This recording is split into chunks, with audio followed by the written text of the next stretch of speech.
3단계가 발령됐던 강릉 산불이 축구장 530개 면적을 태우고 8시간 만에 진화됐습니다. 한 명이 숨졌습니다. 태풍급 강풍에 교회 첨탑이 무너지는 등 전국에서 피해가 속출했습니다. 항공편 결항과 운항 지연도 잇따랐습니다.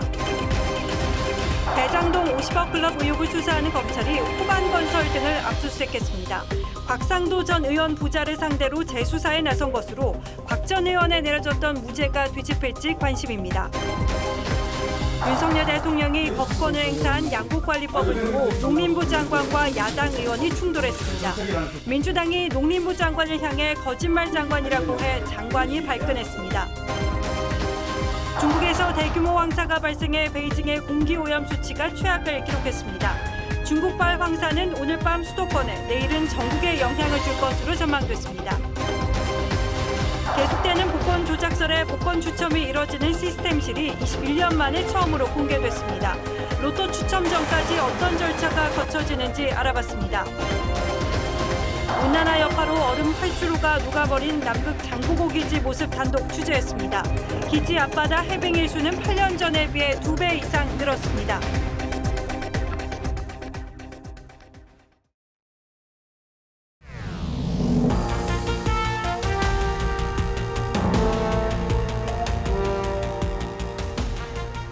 시청자 여러분 안녕하십니까? 뉴스9의 신동욱입니다. 강풍과 산불 때문에 오늘 하루 종일 마음을 졸였습니다. 소방 헬기가 뜨지 못할 정도의 강풍을 타고 동해안 산불이 엄청난 기세로 번졌지만 불행 중 다행으로 오후 들어 단비가 내렸습니다. 그리고 8시간 만에 큰 불길이 잡혔습니다. 하지만 축구장 500여 개 면적의 산림이 잿더미로 변했고 주택가 피해도 적지 않았습니다. 한 명이 숨졌습니다. 먼저 강릉 산불 현장으로 가보겠습니다. 자, 하동원 기자. 네, 강릉 산불 현장입니다. 자, 이제는 좀 안심해도 될까요? 네, 강릉 산불은 불이 난 지 8시간 만인 오늘 오후 4시 반쯤 주불 진화가 완료됐습니다. 다행히 불길은 잡았지만 잔불이 남아있을 가능성이 있어 아직 안심하기는 이릅니다. 여전히 동해안 일대에는 강풍특보가 내려진 상태여서 남아있는 불씨가 되살아날 가능성이 적지 않습니다. 산림당국은 밤사이 진화대원 200여 명을 재발화 위험 지역에 투입하고 열화상 드론 등을 통해 뒷불 감시에 주력하고 있습니다. 오늘 아침 8시 반쯤부터 시작된 강릉 산불로 축구장 530개에 이르는 산림 379헥타르가 불탔고 주택과 펜션, 축사 등 71채의 시설물이 산불 피해를 입었습니다. 강릉시는 긴급 대피한 주민 600여 명 가운데 집을 잃은 이재민이 얼마나 되는지 조사하고 있습니다. 예, 피해가 크긴 합니다만 그나마 비가 와서 천만다행이군요. 오전만 해도 진화가 상당히 어렵지 않았습니까?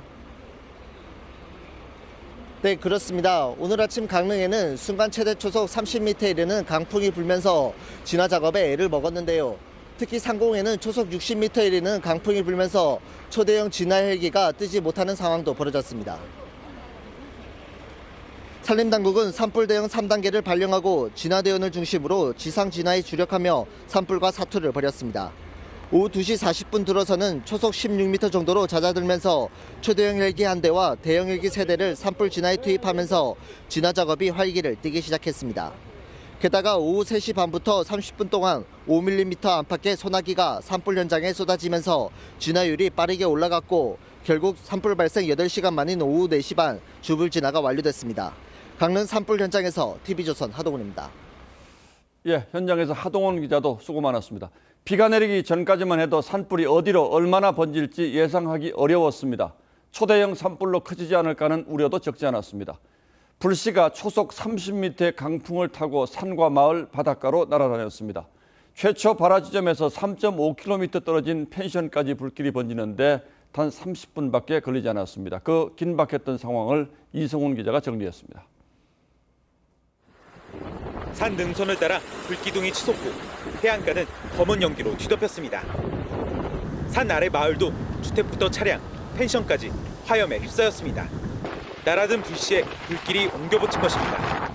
옷 챙기는 순간에 우리 집 뒤에로 불꽃이 떨어져 바로 뒤에로 불이 붙은 거야. 그 나오려고 이분이 연기는 꽉 찼지.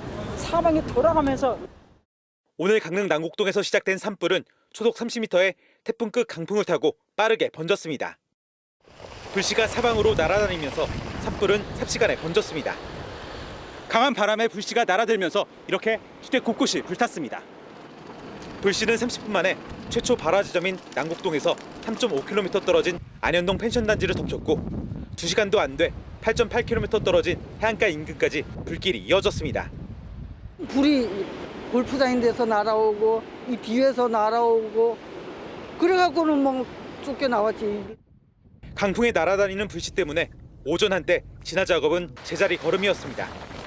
불씨는 날아다녀서 그냥 번지고 뭐 많이 심했죠. 방향으로 안 가고 바람을 등지고 해도 계속 딴 데만 가니까. 불에 탄 한 펜션 옆 주택에서는 미처 몸을 피하지 못한 80대 노인 한 명이 숨진 채 발견됐고 주민 한 명과 소방관 2명은 2도 화상을 입었습니다. TV조선 이승훈입니다. 산불은 민간은 물론 관광객이 묵고 있던 펜션과 리조트까지 집어삼켰습니다. 엄청난 불길에 놀란 관광객과 주민 1,200여 명이 대피했고 불길이 휩쓸고 간 삶의 터전은 잿더미로 변했습니다. 계속해서 노도일 기자가 보도하겠습니다. 시뻘건 불길이 3층짜리 펜션 건물을 집어삼켰습니다. 불길은 산자락 곳곳에 있는 펜션과 주택으로 번지고 강풍을 타고 도로변 카페까지 들이닥칩니다. 어떻게 손을 쓸 수가 없어요. 바람이 너무 사람이 서 있을 수가 없는 바람이 인근 펜션에 계속 불이. 산불이 바닷가에 있는 리조트와 호텔까지 위협하면서 관광객 700여 명이 긴급 대피했습니다. 중학교 체육관과 빙상 경기장 등 임시 대피소에는 주민 500여 명이 몰려들었습니다. 산불이 휩쓸고 간 삶의 터전은 무너지고 부서져 처참하게 변했습니다. 잔해더미 속에서 불길이 계속 치솟습니다. 짐도 챙기지 못한 채 황급히 몸만 빠져나온 주민들은 황망할 뿐입니다. 그냥 몸만 나왔어요. 지금 갈 곳이 없으니까 또 저는 세입자거든. 세입자라 막막합니다.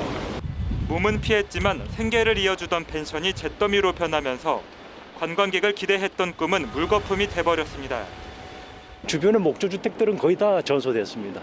지금 생계가 다들 막막해서 참 큰 걱정입니다. 예. 산불이 담장 앞까지 번진 경포대 초등학교 등 각급 학교 11곳이 오늘 하루 휴교하거나 단축 수업을 했습니다.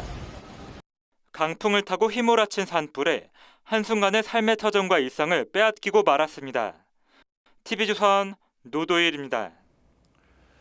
최초 발화는 일단 강풍에 나무가 쓰러지면서 전신주를 덮쳐 시작된 것으로 파악됐습니다. 바짝 마른 소나무가 불쏘시개 역할을 한 데다 강풍이 겹치면서 불길은 3시간에 퍼져나갔습니다. 비가 내리지 않았다면 정말 큰일 날 뻔했는데 그 이유를 윤서하 기자가 취재했습니다. 비탈길을 오른 진화대원들이 산기슭에 치솟는 고압 호수로 불을 끕니다. 강한 바람을 탄 산불은 산자락을 넘어 계속 번집니다. 바람이 불면 이게 다 타는 거야. 순식간에. 땔감같이. 네, 땔감같이 연료가 되는 겁니다. 산불 당시 강릉 지역엔 건조 경보가 내려져 있었습니다. 순간 최대 초속 30m의 강풍에 소나무가 쓰러지면서 전신주를 덮쳐 산불로 번진 것으로 보입니다. 산불 발생 시점에 전기가 끊겼다는 주민 진술도 나왔습니다. 원인은 소나무가 넘어지면서 전기줄을 건드린 것으로 현재 추정되고 있습니다. 건조한 4월이면 소나무의 수분 함량이 줄어 송진의 농도가 더 강해집니다. 나뭇가지가 이렇게 바짝 마른 데다 소나무 속 송진이 연료 역할까지 하면서 산불을 키웠습니다. 최초 발화 지점 주변에 소나무가 숲을 이루고 있었고 송진에 들어있는 휘발성 물질인 테라핀이 불쏘시개 역할을 한 겁니다. 송진의 한 20% 정도는 이제 결국은 정유물질이거든요. 수분량은 적고 기름 성분이 있기 때문에 더 빨리 불이 붙고 더 그렇게 강하게 타는. 산림청과 경찰은 최초 발화 현장에서 끊어진 전선 단락을 확보하고 정확한 산불 원인을 조사하고 있습니다. TV조선 윤서입니다. 주민과 관광객들은 놀라서 대피하는 과정에서도 당시 상황을 휴대폰으로 찍어서 저희에게 제보해 주셨습니다. 이 화면 속에는 불이 얼마나 무서운 것인지 그리고 당시 상황이 얼마나 공포스럽고 급박했는지 생생하게 담겨 있습니다. 제보 화면 속에 담긴 산불 당시 상황은 박재훈 기자가 설명하겠습니다. 경포 호수 일대가 시커먼 연기와 불길에 휩싸였습니다. 불길은 무서운 기세로 고층 호텔과 리조트를 집어삼킬 듯 치솟습니다. 호텔 600m 앞까지 불길이 번지면서 관광객들이 서둘러 대피합니다. 사방으로 번지는 연기에 승용차는 속도를 내지 못합니다. 산불의 열기가 차 안에까지 전해지고 불길이 눈앞에 펼쳐지자 비명이 터져 나옵니다. 어떡해.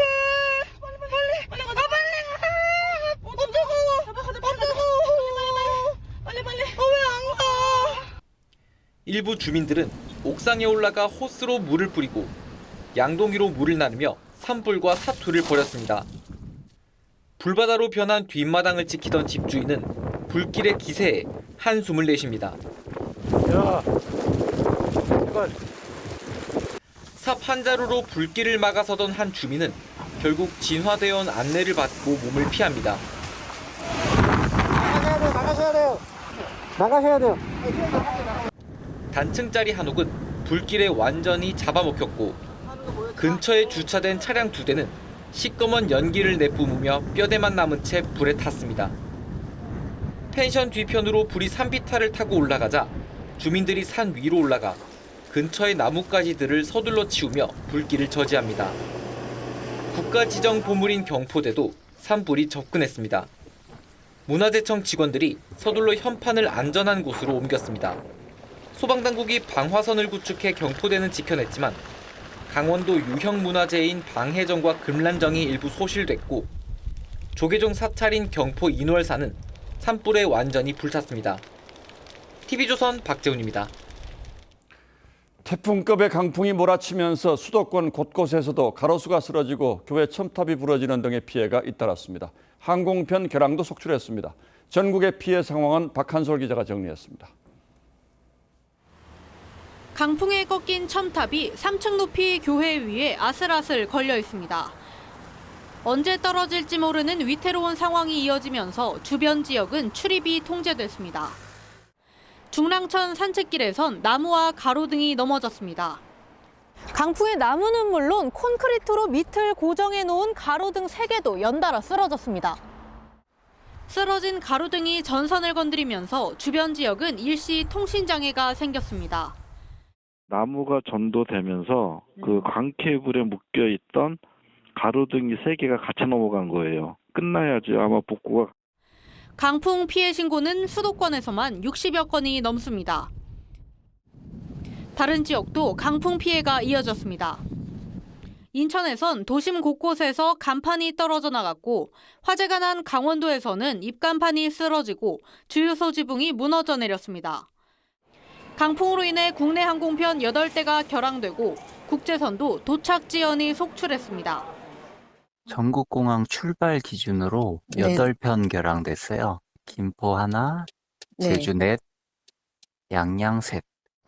기상청은 전국에 강풍특보를 발효하고 건설 현장 등 강풍 취약 지역 관리 강화를 당부했습니다. TV조선 박한솔입니다. 오늘은 다행히 비가 와줬지만 강원도는 해마다 이맘때면 크고 작은 산불로 몸살을 앓습니다. 그 이유가 뭔지 홍희영 기자와 따져보겠습니다. 자, 홍 기자, 이만하길 다행입니다만 초반에는 불이 무섭게 번졌죠? 네, 오전 8시 반에 시작된 산불은 이 강한 바람을 타고 빠르게 번졌는데요. 화선, 그러니까 이 불의 띠가 한때 8.8km까지 됐다가 이 바람이 잦아들고 비까지 오면서 8시간 만인 오후 4시 반쯤에 모두 잡혔습니다. 예, 강릉을 비롯한 동해안 지역은 해마다 이맘때면 항상 이 강풍이 문제군요. 네, 그렇습니다. 이 양양과 간성, 양양과 강릉 사이에 부는 바람이라고 해서 이 양간지풍 또는 양강지풍이라고 합니다. 예. 이 매번 큰 불을 일으킨다고 화풍이라고도 부르는데요. 국지적으로 불고 예측하기가 어렵습니다. 자, 그런데 이 태풍급의 강풍이 대체 어떤 원리로 생기는 겁니까? 네, 봄철에 남쪽에 고기압, 북쪽에 저기압이 형성되면 이렇게 서쪽에서 동쪽으로 바람이 불어오는데요. 이 강한 서풍이 대관령을 넘어서 이 산 경사면을 타고 내려오면 아주 고온 건조해지고 또 이 좁은 골목을 통과한 것처럼 바람의 세기가 아주 강하게 변합니다. 양간지풍은 강한 돌풍을 동반을 하고요. 봄철에 주로 일어나는데 어떤 규칙성을 가지고 일어나지는 않고 불규칙하게 일시적으로 발생합니다. 예년에 비해서는 올해 굉장히 심한 상태로 보여지고요. 예, 뭐 당연히 이때 산불이 난다면 피해가 커질 수밖에 없겠고요. 네, 맞습니다. 2000년 4월 동해안 산불과 2005년 양양 산불, 2019년 고성 속초 산불도 이 양간 지풍이 주요 원인이었습니다. 최대 풍속이 초속 30m를 넘을 때가 많았는데요. 그러니까 시속 100km 이상으로 태풍급의 세기입니다. 이 정도면 헬기가 뜰 수 없을 뿐 아니라 이 사람도 서 있기 힘듭니다. 2019년 고성 속초 산불 때는 불길이 1시간에 10km씩 번지면서 동해 바닷가에 다다라서야 꺼졌습니다. 예, 뭐 소방 당국도 애는 씁니다만 불을 끄는 게 사실상 불가능할 수도 있겠군요. 네, 끄기도 힘들지만 꺼진 뒤에도 안심할 수가 없습니다. 2005년 양양 산불 때는 산불이 다 잡힌 줄 알았다가 다음 날 불이 되살아나서 이 낙산사로 옮겨 붙었습니다. 당시 사찰 건물 대부분이 타버리면서 온 국민이 충격에 빠지기도 했는데요. 이 거의 다 꺼진 불을 되살린 게 바로 이 양간 지풍이었습니다. 예, 뭐 이유는 알겠습니다만 매년 비슷한 상황이라고 하니까 이때만이라도 좀 소방 대책을 강화할 필요는 있겠군요. 예, 홍영 기자 잘 들었습니다.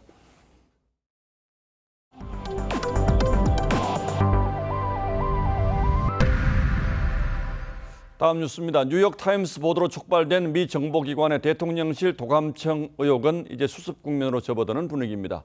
한미 양국은 그동안 진상 파악을 위해서 노력해왔는데 오늘은 한미 국방장관이 전화통화를 했고 문건 내용이 위조됐다는 데 의견이 일치했다고 밝혔습니다. 물론 미국 사법당국의 조사는 이어지겠지만 적어도 우리 문제와 관련해서는 한미 정상회담을 앞두고 논란을 키우지 않겠다는 점에서 양국의 공감대가 있다고 봐야 할 것 같습니다.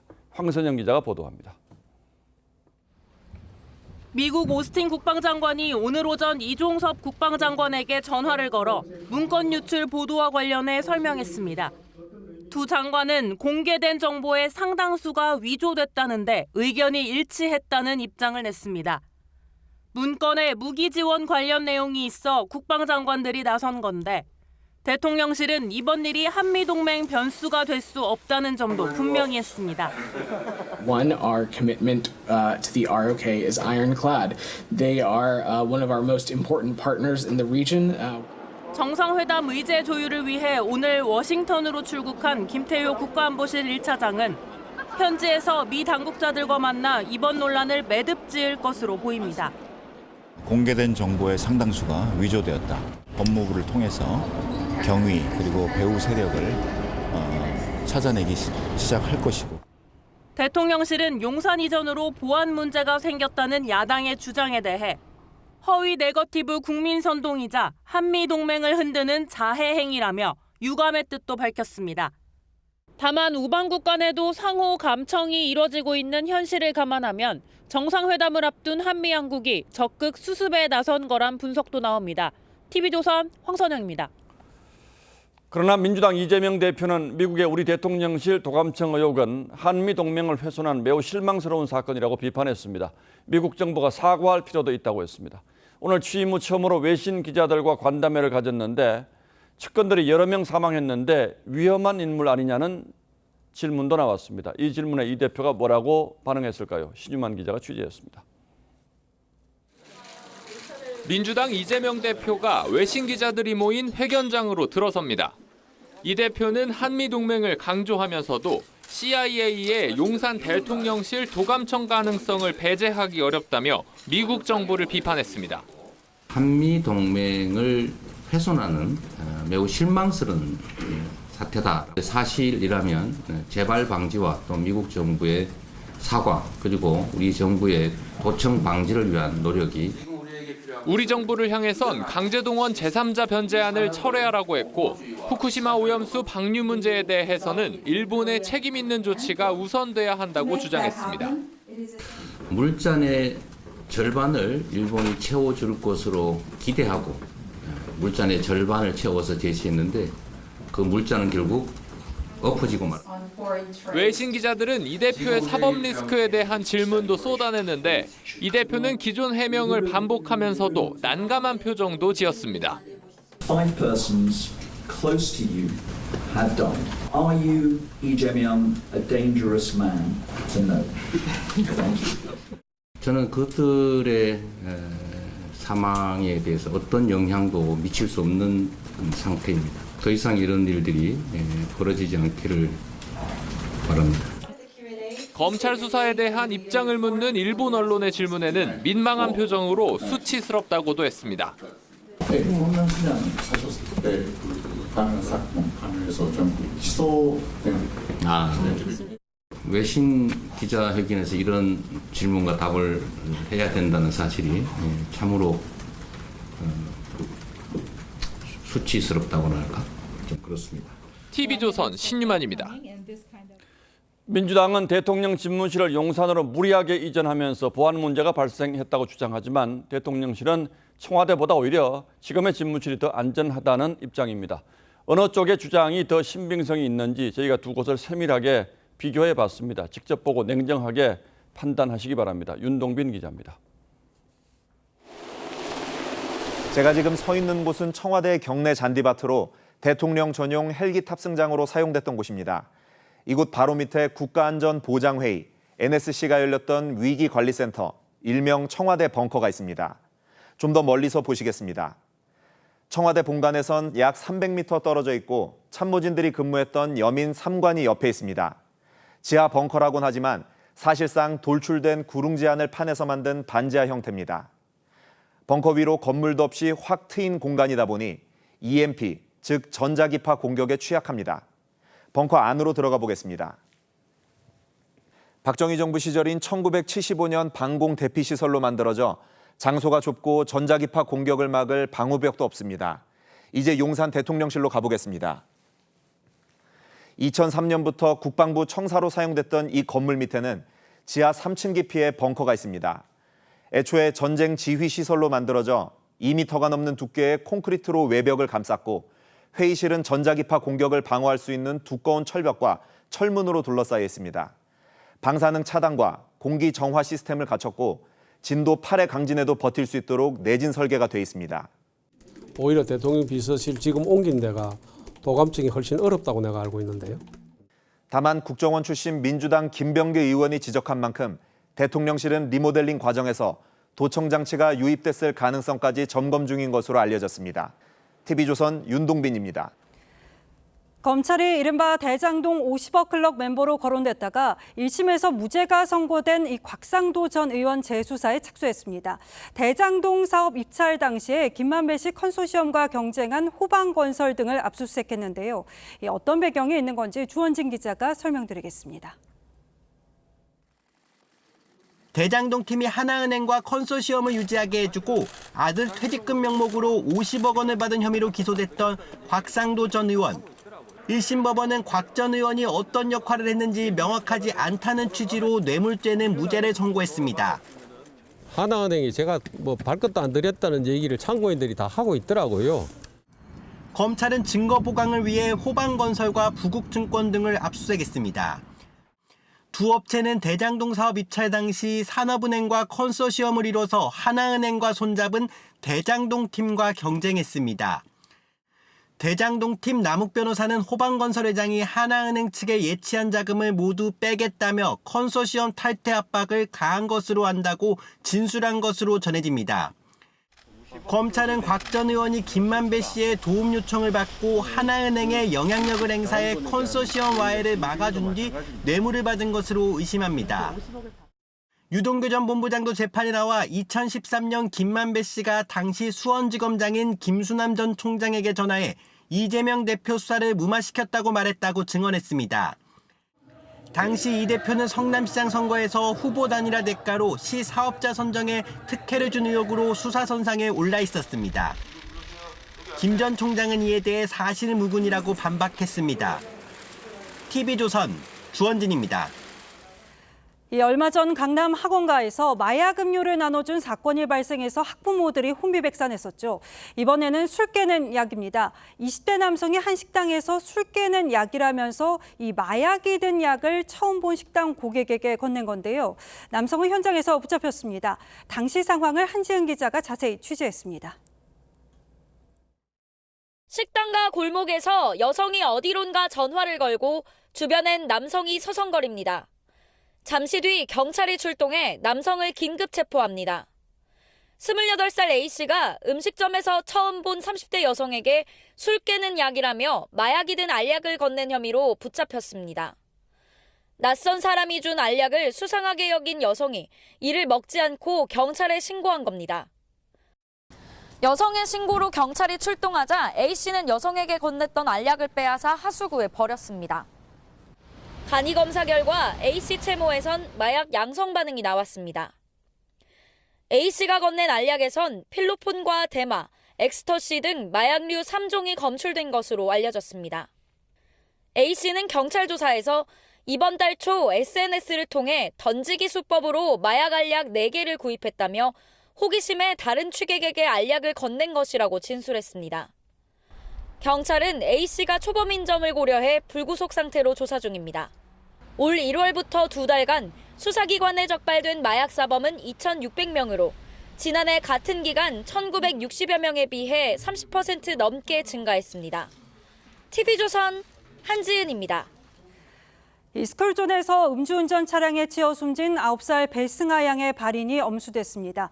늦둥이 막내딸을 떠나보낸 유족 마음을 우리가 어찌 헤아릴 수 있겠습니까? 유족이 원하는 건 누군가가 자신과 같은 아픔을 겪지 않는 것뿐입니다. 이 가해자의 엄중 처벌을 호소했습니다. 김승동 기자입니다. 영정사진 속에서 해맑게 웃고 있는 고 배승아 양. 막내 여동생을 품에 안은 오빠는 침통함에 고개를 숙이고 늦둥이 딸과의 마지막 이별 앞에 어머니는 결국 무너져 내리고 맙니다. 어머니는 딸의 애착 인형을 끌어안은 채 오열합니다. 지난 8일 대전에서 음주운전 차량에 받쳐 숨진 고 배승아 양의 발인이 오늘 엄수됐습니다. 유가족은 음주운전 가해자의 엄중한 처벌을 재차 촉구했습니다. 제2의 승아가 발생하지 않도록 처벌을 강화해야 한다고 강조했습니다. 용서가 정말 안 되고 이제 정말 엄중한 처벌이 있었으면 바람이고 이제 개인적인 생각으로는 이제 법정 최고형을. 구속된 운전자 60대 A씨는 당초 소주 반병을 마셨다고 진술했지만 경찰 조사 결과 전 공무원 동료 등과 소주 한 병 이상을 마신 것으로 드러났습니다. 만취 상태로 차를 몰고 5km 넘게 달린 사실도 확인됐습니다. 경찰은 A씨와 술을 마신 지인들에 대해서도 음주운전 방조 혐의로 입건할지 여부를 검토하고 있습니다. TV조선 김승도입니다. 이 중국에서 대규모 황사가 발생해서 베이징의 공기 오염 수치가 최악을 기록했습니다. 올 들어 더 잦아진 황사에 시민들은 숨쉬기조차 힘들다며 고통을 호소했는데요. 이 중국발 황사는 오늘 밤 수도권에 내일과 모레에는 전국에 영향을 줄 것으로 전망됐습니다. 류주영 기자입니다. 해가 떠 있지만 건물 윤곽만 보입니다. 도로는 서행하는 차들로 꽉 막혔습니다. 시민들은 코로나 상황이 나아지면서 벗었던 마스크도 다시 썼습니다. 应该呼吸嘛，特意戴了稍微厚一点的口罩，就是 N94的会缓解一点吧。 전날 밤부터 시작된 황사와 모래폭풍에 오늘 오전 베이징 공기질이 6단계 가운데 최악을 뜻하는 엄중 오염 상태를 기록했습니다. 중국 SNS에는 황사가 검색어 1위에 올랐고 강한 바람까지 동반해 눈을 뜨거나 숨 쉬는 것도 힘들다는 글과 사진이 속속 올라왔습니다. 早上起来其实还是有点担心的嘛，就是因为风太大了。其实我这边还好，因为昨天晚上去打车回家。 주된 오염물질은 미세먼지로 베이징 대부분 지역에서 세제곱미터당 1000 마이크로그램을 훌쩍 뛰어넘었습니다. 세계보건기구 기준의 25배가 넘는 수치입니다. 베이징뿐만 아니라 신장과 내이멍구, 텐진 등 18개 지역이 황사 영향권에 들었는데 이런 대규모 황사는 올 들어 벌써 8번째입니다. 사막 지역 기온은 높아지는데 강수량은 갈수록 줄어들다 보니 봄철 황사가 더 잦아졌다고 현지 매체들은 전했습니다. 몽골 지역 황사가 추가 발원한 것으로 예보돼 있어 흑비가 내린 한국에도 내일과 모레까지 영향을 미칠 것으로 보입니다. TV조선 류주현입니다. 지구온난화로 인한 기후변화가 가장 극적으로 나타나는 곳이 바로 남극인데요. 저희 취재진이 장보고 기지 현재의 생생한 영상을 입수했습니다. 이 현지에서 머무르는 대원들의 체감하는 가장 큰 변화는 비행기로 접근이 불가하다는 겁니다. 이 얼음이 두텁게 얼어야 비행기 착륙이 가능한데 얼음이 녹아내리면서 비행기를 감당하지 못해서 배를 타고 들어가야 하는 상황입니다. 올해 남극의 얼음 면적은 역대 최소로 집계됐습니다. 먼저 신경희 기자가 단독 보도합니다.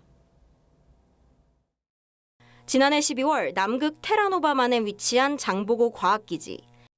1년 동안 근무할 대원들이 쇠빙선 아라오노에서 비품이 가득 든 컨테이너를 내립니다. 12월은 남극에서 여름이지만 예년엔 기지 앞바닥까지 두꺼운 얼음이 꽝꽝 얼어 있어서 천연 비행장으로 썼습니다. 하지만 올해는 얼음이 빨리 녹아서 8시간 비행했던 곳을 8일간 배를 타고 들어가야 했습니다. 얼음 두께가 1.5m를 넘어야 비행기가 착륙하는데 올해는 23개 조사 지점 모두 미달했습니다. 기지 설립 10년 만에 처음 있는 일입니다. 기지 앞 바다 일부만 결빙되어 있는 상태였고 바다가 열려 있어서 왜 비행기가 착륙할 수 없는 상황이었는지 한눈에 알 수 있었습니다. 지구온난화가 직접적 영향을 미치기 시작한 겁니다. 기지 앞바다 얼음이 녹는 해빙 일수는 2015년 30일에서 지난해는 75일로 2배 이상 늘었습니다.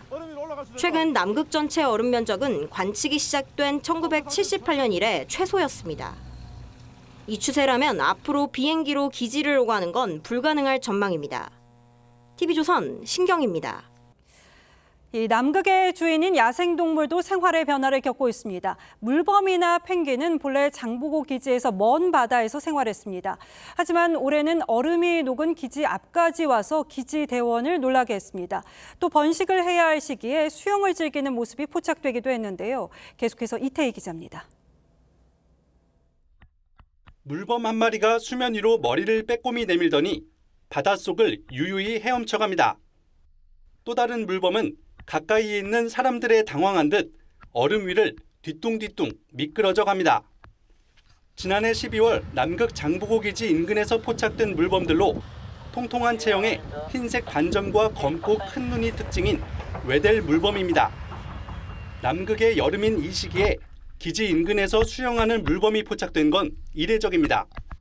12월 말까지 보통 얼음이 안 깨져서 그 위에서 새끼를 낳고 새끼를 기르거든요. 얼음 위에서 주로 생활을 하고. 펭귄들도 예년보다 더 많이 관찰됐습니다. 기지 인근 바다의 얼음이 녹자 펭귄들의 바닷속 사냥터가 된 겁니다. 보통 한여름인 1월 중하순에 녹기 시작했던 남극 기지 주변 얼음은 이번엔 평소보다 50일 가까이 빠른 11월 말부터 녹았습니다. 남극의 작년 여름 기온은 역대 최고치를 기록했습니다. 우리나라 초봄과 비슷한 수준입니다. 지구온난화로 인한 급격한 변화에 남극의 동물들이 힘겹게 적응하고 있습니다.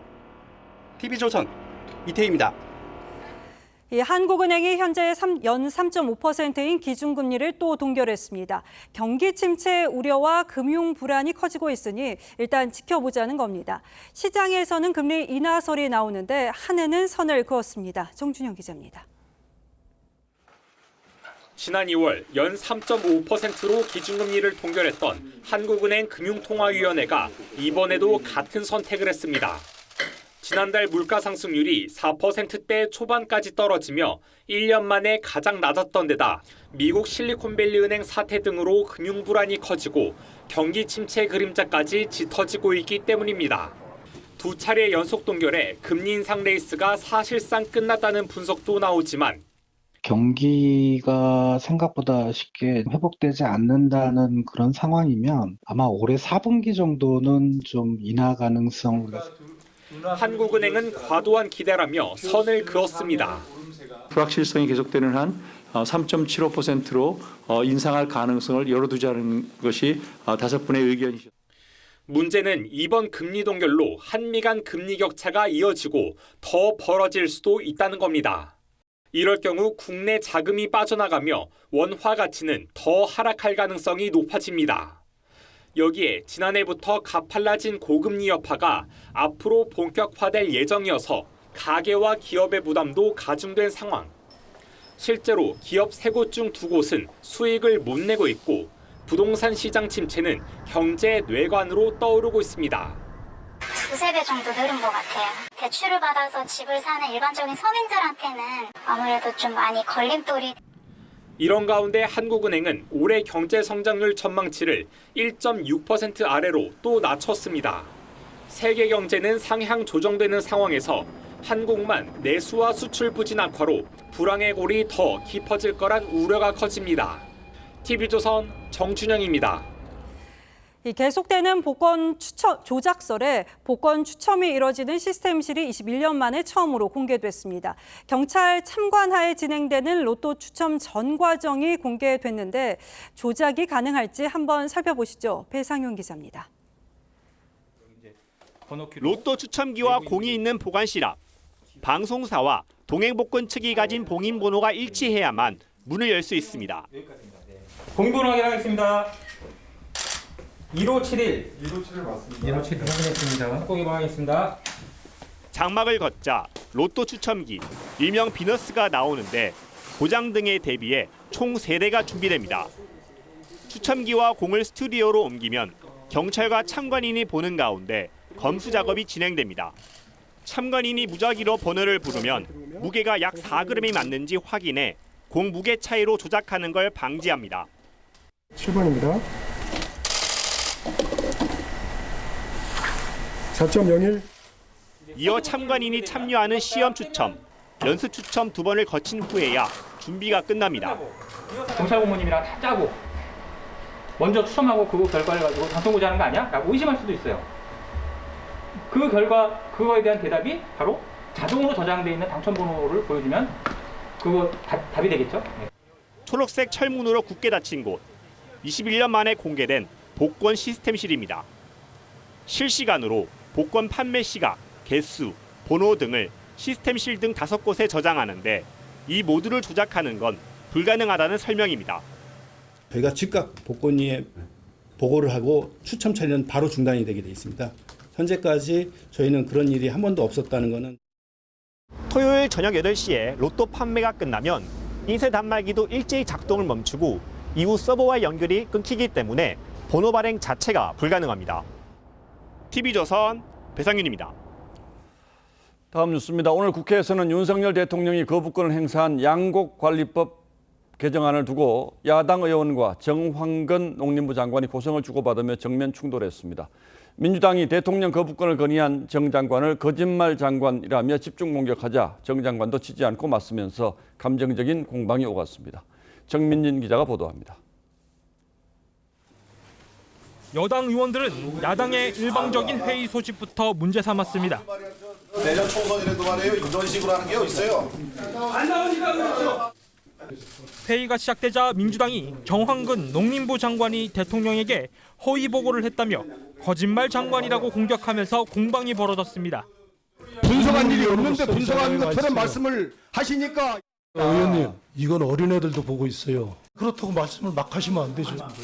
민주당 소속 위원장이 나서 태도를 지적했지만 정 장관은 물러서지 않았습니다. 장관이 그 한동훈 장관 따라하지 마십시오. 왜 거짓말이라고 하시잖아요. 총리도 그러고 왜 요새 장관들 왜 그래요? 아니 아무리 그래도 그렇지 그렇게 막 같이 지금 여기서 싸우는 자리입니까? 평소 정전시 장관님이 왜 그러십니까? 일본 후쿠시마 원전 오염수 문제를 놓고는 야당 의원과 해수부 장관이 충돌했습니다. 장관은 일본 장관이요, 대한민국 장관이요. 무슨 말씀하시는 거예요? 분명히 대한민국 장관입니다. 그거는 뭐 틀림없는 사실이고 지금 금전 그것까지 다 포함해서 민주당은 오늘 13일 본회의에서 양곡관리법 재표결과 함께 직회부했던 간호사법도 표결을 강행할 예정입니다. TV조선 정민진입니다. 이 와중에 양곡관리법 개정안에 대한 한 여론조사 결과를 두고 논란이 일고 있습니다. 여론조사란 어떻게 묻느냐에 따라서 결과가 많이 달라지기도 해서 질문 항목을 최대한 공정하게 설계하는 게 중요하죠. 그런데 이번 조사는 항목 자체가 찬성을 유도한 측면이 있다고 해서 정부가 발끈했습니다. 구체적으로 어떤 내용인지 이유경 기자가 취재했습니다. 여론조사기관 한국갤럽이 이달 초에 한 설문조사입니다. 양곡관리법 개정안에 대해 찬반 의견을 묻는 질문을 한 뒤 쌀값 안정화를 위해 찬성하거나 정부 재정 부담 때문에 반대한다는 추가 설명을 넣었는데 응답 결과는 찬성 60%, 반대 28%로 찬성 의견이 압도적으로 많았습니다. 정부는 질문 설계 자체에 문제가 있다고 지적합니다. 이 여론조사 질문에 쌀값 안정화라는 표현을 넣은 게 양국관리법 개정안에 대한 찬성 응답을 유도했다고 볼 수 있다는 겁니다. 설문 문항 자체가 양국법이 개정됐을 때의 영향 이런 것을 제대로 표현하지 못한 부분이 좀 있어서 혼란스러울 게 상당히 우려가 됩니다. 여론조사 전문가들도 편향적이라고 우려합니다. 양국법 개정안 등 정책 내용에 대해 여론조사를 할 경우 해당 정책에 대해 사전 이해나 지식이 있는지 물은 뒤에 질문을 해야 한다는 겁니다. 보기에 따라서도 답변에 영향을 받을 수밖에 없거든요. 특히 이런 경우에 그 가치 판단에 주로 무당층, 중도층, MZ세대가 영향을 받을 수 있기 때문에 정부는 추후에 정확한 사실을 바탕으로 한 여론조사가 다시 진행되길 바란다고 덧붙였습니다. TV조선 이유경입니다. 박근혜 전 대통령이 대구 사저로 내려간 뒤 처음으로 바깥 나들이를 했습니다. 팔공산 동화사를 찾은 건데 정치적 현안에 대한 특별한 언급은 없었지만 칩거를 사실상 끝냈다는 것 자체로 여러 가지 해석이 나왔습니다. 다음 주에는 김기현 국민의힘 대표가 대구에서 박 전 대통령을 만날 예정입니다. 최민식 기자입니다. 박근혜 전 대통령이 대구 동화사 관계자들과 지지자들의 박수를 받으며 차에서 내립니다. 안녕합니다. 특유의 올림머리에 하얀색 상의와 진주 목걸이를 착용했는데 환하게 웃으며 지지자들에게 손을 들어 인사를 건네고 악수도 했습니다. 박 전 대통령의 공개 일정은 지난해 5월 윤 대통령 취임식 참석 이후 11개월 만입니다. 유영하 변호사는 박 전 대통령 생일에 동화사 큰 스님께서 축하난을 보내시며 초청했다고 방문 이유를 설명했습니다. 수감 당시 형 집행정지까지 받을 정도로 허리 통증이 심했는데 오늘은 비교적 건강한 모습이었지만 몇 차례 발을 헛디디기도 했습니다. 앞에를 안 보고 자꾸 넘어지려고 그래서. 박 전 대통령은 합장과 분향을 한 뒤 20여 분간 방장인 의현 큰 스님의 덕담을 들었고 점심 식사까지 하며 2시간 반가량 머물렀습니다. 정치 현안에 대한 이야기는 없었고 건강과 날씨를 주제로 대화가 오간 것으로 전해졌습니다. 왕림해 주신 것을 우리 대구 불자님들 모두가 한마음 한뜻으로 환영에 맞이 않습니다. 국민의힘 김기현 대표는 다음 주 대구로 내려가 박 전 대통령을 만날 예정입니다. 총선 1년을 앞둔 시점에 박 전 대통령이 공개 행보에 나선 것을 두고 여권에서는 미묘한 기류도 감지됩니다. 박 전 대통령은 지난해 지방선거 때 유영하 변호사의 대구시장 출마를 공개 지지했지만 경선에서 탈락했습니다. TV조선 최민식입니다. 알뜰폰 가입자가 크게 늘었습니다. 이 알뜰폰 사업자들이 경쟁적으로 공짜 요금제를 선보인 덕분인데요. 최대 1년까지 공짜로 쓸 수 있는 요금제도 내놨습니다. 다급해지는 건 기존통신 3사입니다. 유혜림 기자입니다. 알뜰폰 홈페이지에서 영원요금을 조회하자 30가지가 넘는 요금제가 나옵니다. 19,000원대 LTE 요금을 1년 동안 무료로 쓸 수 있고 3만 원대 요금제도 7개월 동안 공짜입니다. 알뜰폰 사업자들이 가입자를 늘리기 위해 보조금을 투입해 공짜 요금제를 선보인 겁니다. 요즘 요금이 4, 5만 원 정도 나와가지고 알뜰폰 쓰고 싶은 생각이 들어요. LG U+는 6, 7만 원대 중간 요금제 4가지를 새로 출시했습니다. 월 평균 35GB 데이터를 쓰는 고객의 경우 선택의 여지 없이 7만 5천 원짜리 요금제를 써야 했지만 이젠 12,000원 저렴한 요금제를 쓸 수 있습니다. 지난달 23일 출시한 SKT 중간 요금제보다 6만 6천 원짜리 요금의 데이터량이 더 많고 만 29세 이하 청년들은 월 최대 60GB를 더 쓸 수 있습니다. 만 1세 이하 자녀를 키우는 가정엔 2년 동안 매달 5GB를 더 주기도 합니다. 최근 고물가에 대한 부담을 조금이나마 덜어드리고 통신사 간의 요금 경쟁을 촉발할 수 있는 계기가 되기를 기대하고 있습니다. KT도 이르면 이달 안에 중간 요금제를 내놓을 예정이어서 고객을 잡기 위한 이동통신 시장 경쟁이 더욱 치열해질 전망입니다. TV조선 유혜림입니다. 오랜 시간 표류 끝에 한화의 대우조선해양 인수가 어렵게 성사됐죠. 이제 남은 건 기업 결합인데 이 속도를 내지 못하고 있습니다. 공정거래위원회가 최종 승인을 해줘야 할 일이지만 공정위가 심사를 늦추고 있어서 시장에서는 아우성이 나옵니다. 방위사업청은 이 한화와 대우조선해양 간의 기업 결합에 문제 없다는 입장을 내놨습니다. 공정위 승인으로 이어질 수 있을지 장혁수 기자가 취재했습니다. 지난해 12월 대우조선 해양 인수 본계약을 체결한 한화그룹. 한화그룹은 대우조선 해양 앞으로 2조 원의 유상증자를 통해 대우조선 경영권을 확보할 예정입니다. 계약 넉 달이 지났지만 인수합병은 답보 상태입니다. 공정위가 제동을 걸었기 때문입니다. 해군 무기를 만드는 한화와 군함을 건조하는 대우조선이 합치면 시장을 독점할 우려가 있다며 결합 심사를 미루고 있는 겁니다. 공정위가 결론을 미룬 사이 EU와 중국, 일본 등 7개 국가는 모두 결합을 승인했습니다. 지지부진한 합병에 방산업계 전반을 아우르는 방위사업청이 나서 한화와 대우조선 해양의 기업 결합이 경쟁을 제한할 우려가 없다는 의견을 전달했습니다. 시장에선 공정위의 과도한 개입이 기업 M&A를 지연시켜 경쟁력 약화로 이어질 수 있다고 우려합니다.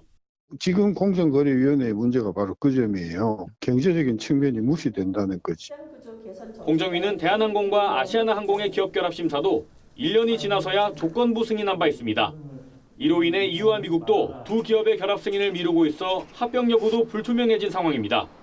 이번 한화와 대우조선 합병건은 방사청의 입장이 전달된 만큼 공정위가 빠른 결론을 내릴 것이란 전망이 나옵니다. TV조선 장혁수입니다. 이 사후 40년이 지나서야 미술계의 주목을 받기 시작한 비운의 화가가 있습니다. 올해로 탄생 100주년을 맞은 서양 화가 원계홍이 그 주인공인데요. 어떤 사연인지 박소연 기자가 취재했습니다. 기묘한 적막감이 붉은 건물을 감싸고 있습니다. 확연하게 대비되는 건물과 배경의 색이 초현실적 느낌마저 자아냅니다. 서양 화가 원계홍은 1970년대 후반 서울의 골목 풍경을 주로 그렸습니다. 대담한 색채와 원근법에 구애받지 않는 구도에서 개발에 대한 기대와 불안이 공존했던 당시 분위기가 그대로 전해집니다. 분명히 리얼리티인데 작품을 보면 뭔가 비현실적인 느낌도 나잖아요. 어떻게 보면 상당히 생물 같은 느낌을 주고요. 그림에 대한 원계홍의 열정은 그러나 성공에 대한 열망으로 이어지지 않았습니다. 만족할 만한 작품이 나오기 전에는 개인전조차 열지 않았고 작업하던 그림을 폐기하는 일도 잦았습니다. 원계홍은 1978년 55세 나이에 마침내 첫 개인전을 열고 세간의 주목을 받지만 2년 뒤 심장마비로 급작스럽게 세상을 떠났습니다. 인생이 그림인 그런 작가였습니다. 그래서 어떤 특정 사조나 시대와 정치 또는 그 상업성에 물들지 않은 아주 순수하고 인간적인 탄생 100주년에야 세상의 빛을 본 이 자발적 이방인을 후대는 일평생 자기 자신을 상대했던 예술가로 기억합니다. TV조선 박소영입니다.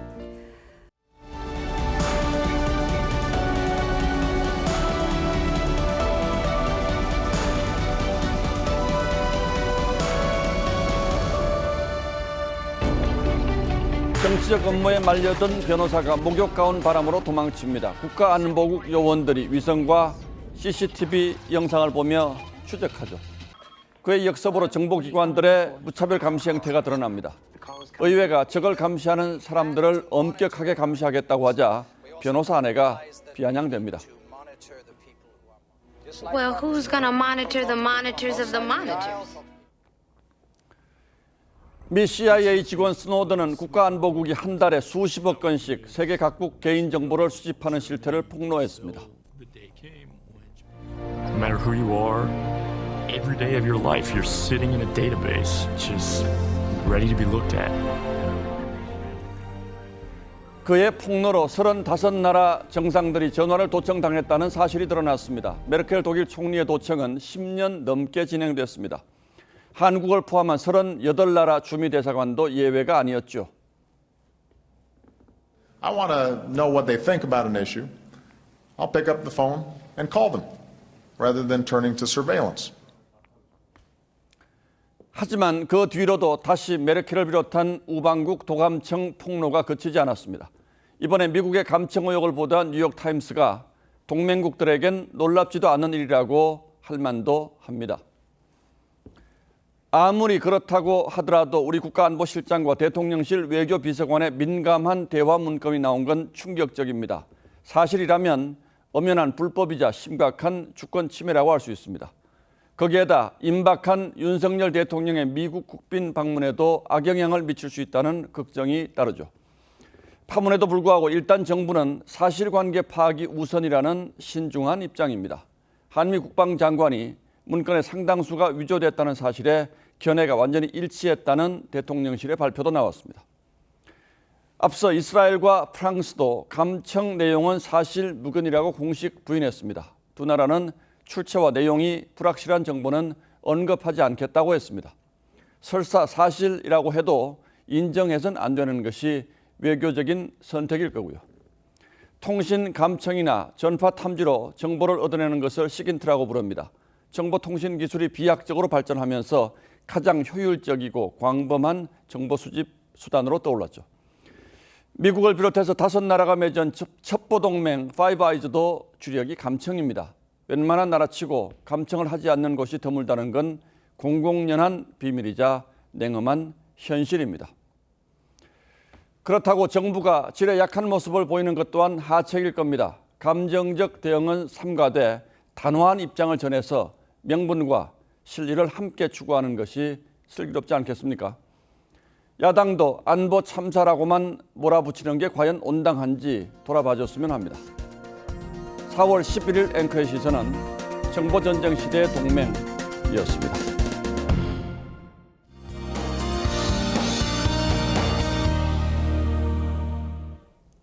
건조하고 바람 강한 날씨에 오늘 강릉에서는 산불 진화에 큰 어려움이 있었습니다. 내일도 방심할 수는 없는 상황인데요. 비가 그치고 날이 더 건조해지겠고요. 아침까지는 바람이 강하게 불겠습니다. 내일은 우산 대신 마스크를 반드시 챙기셔야겠습니다. 짙은 황사먼지가 유입되겠는데요. 전국의 미세먼지 농도 매우 나쁨 단계까지 치솟겠습니다. 옷도 좀 따뜻하게 입으셔야겠는데요. 북서쪽에서 찬 공기가 밀려오면서 서쪽 지역에 한파주의보가 내려졌습니다. 내일 아침 대전과 전주가 2도, 서울은 5도에서 시작하겠고요. 낮 기온은 서울이 15도, 대전과 전주 17도를 보이겠습니다. 당분간 기온이 다소 들쑥날쑥하겠고요. 금요일과 토요일 사이 전국에 또다시 비가 내리겠습니다. 날씨였습니다. 4월 11일 화요일 뉴스9은 여기서 모두 마치겠습니다. 시청해주신 여러분 고맙습니다.